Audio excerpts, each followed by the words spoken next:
ça fait plus de 2 ans qu'on bosse dessus. Là, on est dans la phase vraiment active de préparation. On va quitter la France le 17 août pour aller d'abord donc en Russie.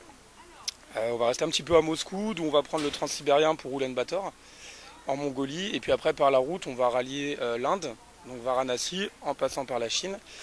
Et après, commencer la phase de reportage. Et on rentrera en France le 17 août 2013. Donc on part sur 1 an tout pile. Et si on y ajoute les 2 ans de réflexion et de préparation et les activités de restitution au retour, c'est un projet qui nous aura mobilisé, alors plus ou moins fortement selon les périodes, mais qui nous aura mobilisé pendant pas loin de 4 ans.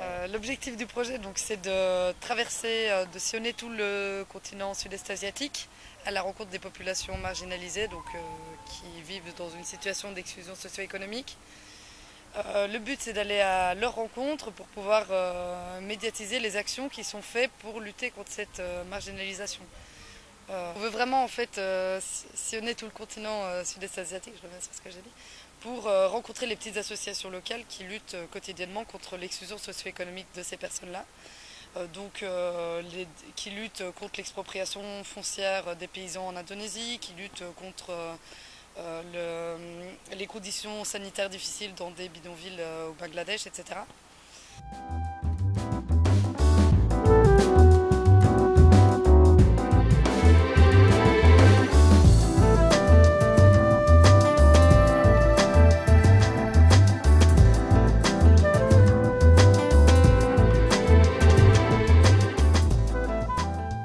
Au niveau des démarches, donc de ce qu'on a pu faire, d'abord on s'est constitué en association, donc tous les deux pour avoir un cadre entre guillemets légal et un cadre qui nous identifie assez facilement. Donc l'association s'appelle Reflet Local, elle a été un petit peu absorbée, du moins mise sous tutelle par l'ONG Frères des Hommes, où moi j'avais fait un stage de 6 mois en 2010, dont 3 mois auprès des paysans indonésiens à Jakarta. Et du coup l'idée c'était de profiter un petit peu de l'expérience de Frères des Hommes et de son réseau partenarial, pour donner un petit peu de solidité au projet et à ce que nous on avait déjà entrepris. Donc au niveau financier, on aura leur appui pour le volontariat.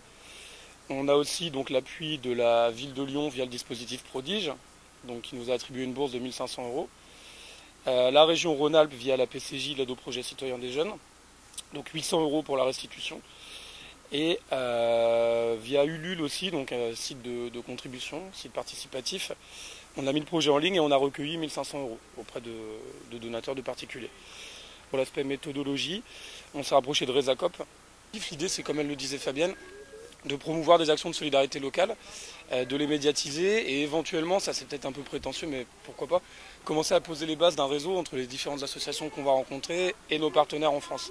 On est parti sur l'idée d'un site internet qui finalement sera peut-être un blog, mais bon, peu importe, l'idée c'est d'être présent sur le net, avec donc probablement une galerie par pays, dans laquelle il y aura des photos et des projets menés par l'ONG et des gens qui s'engagent.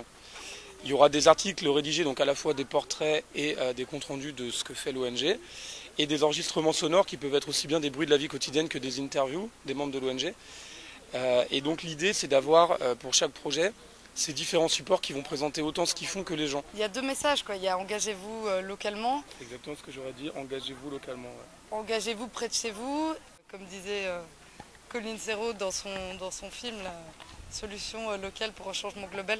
Je pense que petit à petit, si tous les gens font évoluer les choses et luttent contre l'exclusion socio-économique au niveau local, on peut vraiment arriver à des changements significatifs au niveau global.